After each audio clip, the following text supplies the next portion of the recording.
Masih di Sapa Indonesia Malam bersama saya Friska Clarissa. Menteri Perumahan dan Kawasan Permukiman Marwarar Sirait menyebut pemerintah akan mengejar tanah sitaan, termasuk hasil korupsi untuk pengadaan lahan program 3 juta rumah. Namun Ara mengklaim pengadaannya tetap akan mengacu pada aturan hukum. Marwarar mengklaim hingga 20 Oktober pemerintah telah membangun 40 juta rumah. Adapun untuk pengadaan lahan, Ara mengklaim pemerintah sudah menargetkan beberapa lahan termasuk lahan sitaan negara.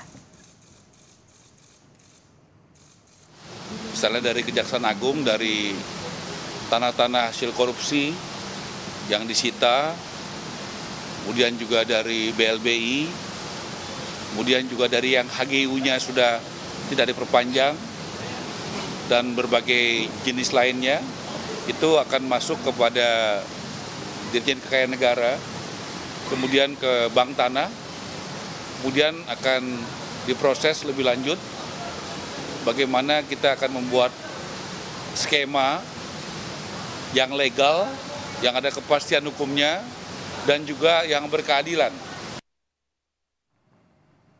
Wakil Menteri Perumahan dan Kawasan Permukiman Fahri Hamzah menyebut ada investor asal Qatar yang akan memberikan pendanaan untuk membangun 1 juta unit rumah di Indonesia. Menurut Fahri, inisiatif ini merupakan bagian dari target nasional pembangunan 3 juta rumah per tahun sesuai arahan Presiden Prabowo.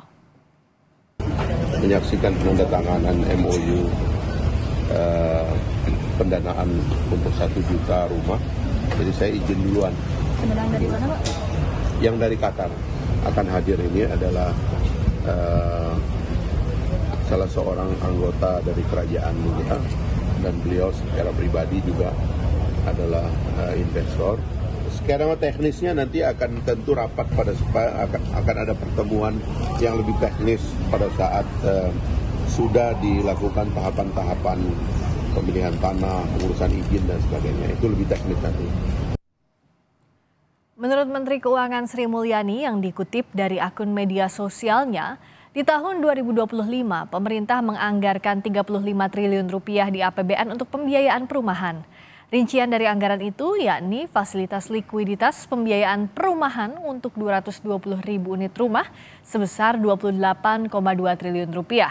Subsidi uang muka untuk 240 ribu unit rumah.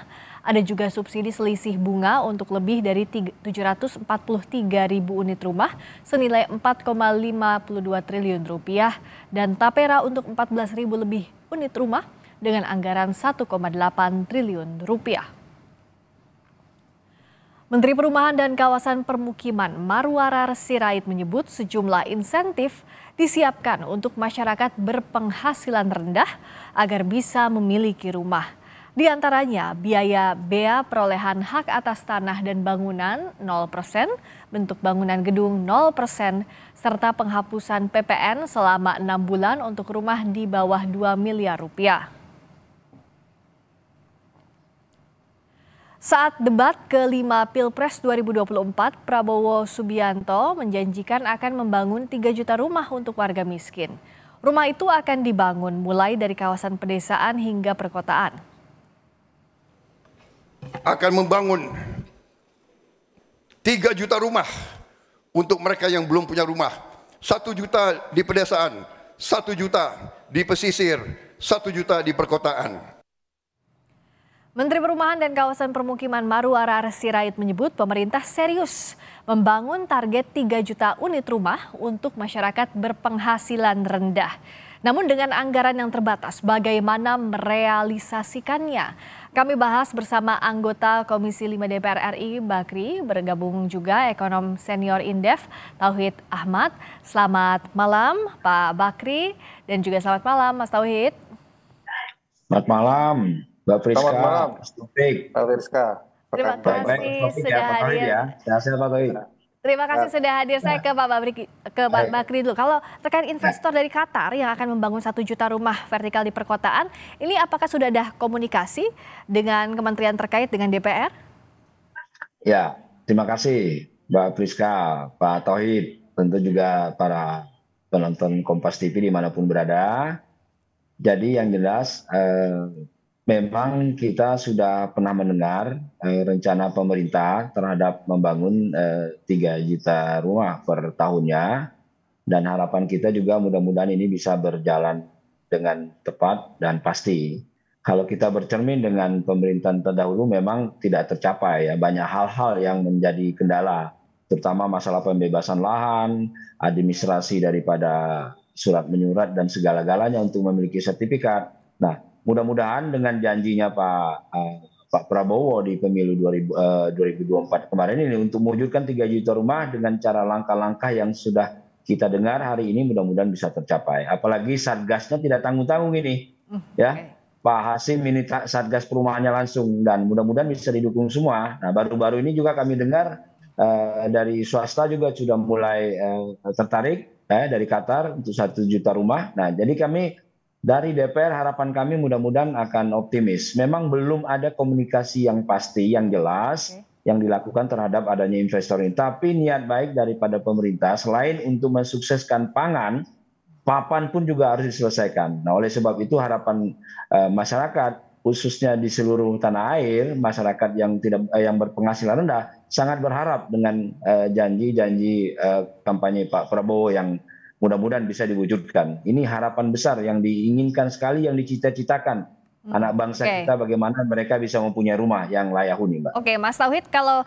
di breakdown apa yang jadi janji pemerintah termasuk anggaran 35 triliun rupiah, apakah itu bisa menopang kebutuhan perumahan bagi warga? Ya, kalau kita lihat ya, anggaran 35 triliun tadi kalau saya hitung kurang lebih memfasilitasi sekitar 1,2 sampai 1,3 juta rumah. Sehingga masih kurang sekitar 2,5 ya, sekitar mungkin ya sekitar 1,6 ya juta rumah. Meskipun tadi ada Qatar, kan jelas kalau Qatar mungkin tidak menembak rumah masyarakat menengah bawah ya, karena prinsip investor pasti ngambil yang menengah ke atas begitu. Nah, catatan pertama saya tentu saja ini masih ada backlog ya dari 3 juta, berarti masih ada sekitar katakanlah 600.000 yang belum dipikirkan bagaimana the way out-nya ya, karena sebagian APBN dan yang kedua tadi ada janji dari investor dari Qatar, sehingga masih ada yang kurang. Yang pertama itu. Yang kedua ya berkaitan dengan saya sepakat tadi dengan Pak Bakri, memang persoalan utama kalau di perkotaan adalah lahan begitu ya. Lahan ini terutama untuk pembangunan perumahan itu terutama di daerah-daerah sekitar kota-kota besar sudah sangat mahal.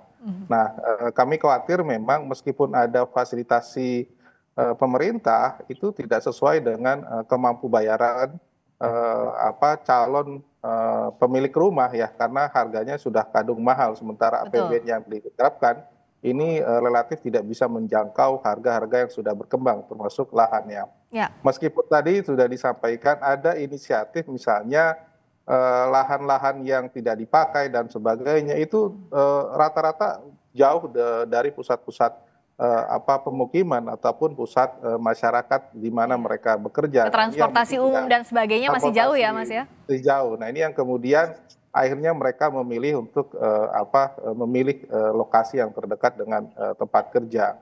Nah, yang ketiga saya kira catatan penting adalah dengan terutama masyarakat bawah ya. Kalau kita menengah mungkin masih ada bisa memfasilitasi, tapi yang bawah ini yang kemudian masyarakat miskin ini belum ada wujud konkretnya begitu ya, karena kalau kita lihat dengan FLPP maupun subsidi bantuan bunga dan selisih bunga maupun tapera itu tidak menyentuh masyarakat miskin. Nah, ini yang kemudian padahal masyarakat miskin kita itu sekitar 27 rumah tangga, 27 juta orang atau sekitar mungkin sekitar 9 juta atau sampai 10 juta rumah tangga yang sebagian besar juga belum memiliki rumah. Nah, yang ini yang kemudian pada kelompok ini mekanismenya belum ketemu ya. Selama ini memang mereka sewa, jadi ada rumah susun, sewa dan sebagainya. Tapi untuk memiliki rumah rasanya mereka belum kejangkau. Iya, nah sejauh ini bagaimana untuk menjangkau berbagai kalangan, Pak Bakri, termasuk juga masyarakat tidak mampu yang tidak tersentuh dengan skema anggaran 35 triliun rupiah ini? Karena kalau bicara soal tadi seperti Mas Tauhid bilang, fasilitas likuiditas pembiayaan perumahan atau FLPP, subsidi bantuan uang muka, subsidi selisih bunga, dan juga tapera itu tidak menyentuh warga miskin. Ya, baik, Mbak. Memang pengalaman saya di DPR sudah masuk periode keempat ini, di Komisi 5 itu memang kendala-kendala itu terutama terkait dengan birokrasi, masalah lahan, aturan dan segala. Oleh sebab itu kita berharap dengan komando Pak Marwarar Sirait ini betul-betul bisa berkoordinasi, karena ada 8 kementerian lembaga yang terkait di sini, Mbak. Bukan hanya perumahan, tapi terkait dengan Kementerian BPN, ya, udah tuh keuangan, mungkin Kementerian PUPR-nya sendiri, ya, menteri-menteri lain dan badan-badan lain. Jadi dengan memangkas masing-masing menteri lembaga ini, saya pikir tidak ada yang tidak mungkin, ya. Itu sebab makanya harganya mahal, ya. Nah, oleh sebab itu saatnya lah mungkin pemerintah ini untuk mengkoreksi kembali apa yang sudah diputuskan kemarin-kemarin, sehingga betul-betul birokrasi yang panjang kemarin ini bisa dipotong. Nah, ini tentu juga akan membantu. Salah satu contoh umpamanya, ya, lahan yang tersedia itu mungkin yang ada yang tersedia di tengah kota mahal, ya. Kita bawa agak ke pinggir, tapi infrastruktur jalannya mungkin ada jalur kereta apinya ataupun jalur umumnya bisa penunjangnya, ya, Pak, mereka. Iya, penunjangnya. Jadi tidak harus, karena kalau tidak begitu susah. Jadi oleh sebab itu peran pemerintah untuk membantu masyarakat yang betul-betul diimpikan oleh masyarakat Indonesia. Anak bangsa ini pingin sekali di pemerintahan Prabowo ini selain pangan, papan pun bisa terpenuhi. Oke, nah terakhir Mas Tauhid, singkat saja. Jadi bagaimana agar skema ini efektif untuk masyarakat kelas menengah dan juga yang tidak mampu, agar bisa betul-betul memiliki hunian yang layak, ya, hunian yang layak. Karena hunian saja bisa di mana saja, belum tentu layak. Nah, apa yang bisa dilakukan dan bagaimana mengawasinya, bagaimana menagih janji pemerintah soal ini?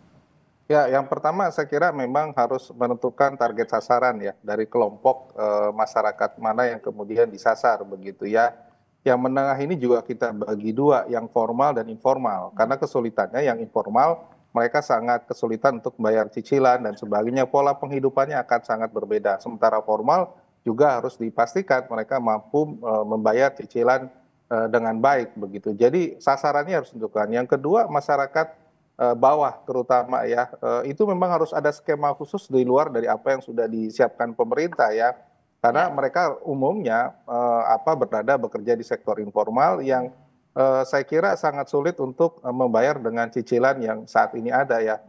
Minimum untuk misalnya MBR itu rata-rata di atas 150 sampai 170 juta dengan tipe 21 atau 36, ya. Sehingga bagi masyarakat yang miskin ini nggak kejangkau begitu, ya. Masih jauh Dan sekali. mereka juga menginginkan punya rumah tapak, ya, bukan rumah tower dan sebagainya. Ini kemudian memang harus ada skim khusus begitu. Yang ketiga saya kira memang perlu banyak investor-investor lain terutama yang juga menyasar masyarakat menengah, ya. Syukur-syukur pola yang dari Qatar itu juga bisa dilanjutkan dan dikonkretkan, ya. Mudah-mudahan tidak sekedar angin segar, ya, tapi bisa direalisasikan. Ya, jangan sampai hanya angin segar saja, bisa direalisasikan. Dan kekuatan lobi pemerintah ini sangat penting untuk menarik investor berinvestasi di sektor perumahan yang berbeda. Kalau dengan sektor bisnis pasti banyak yang ingin chip in, tapi kalau untuk perumahan ini butuh komitmen dan juga lobi yang kuat dari pemerintah, dibantu juga dengan mitranya DPR. Terima kasih Pak Bakri, anggota Komisi 5 DPR RI. Catatan sedikit, Mas. Singkat saja, waktu sudah habis. Singkat aja, bahwa kita berharap MBR itu lebih besar untuk masyarakat yang tidak mampu. Itu yang nomor 1. Ya. Terima kasih Pak Bakri, terima kasih juga Mas Tauhid Ahmad. Baik, terima kasih. Selamat malam.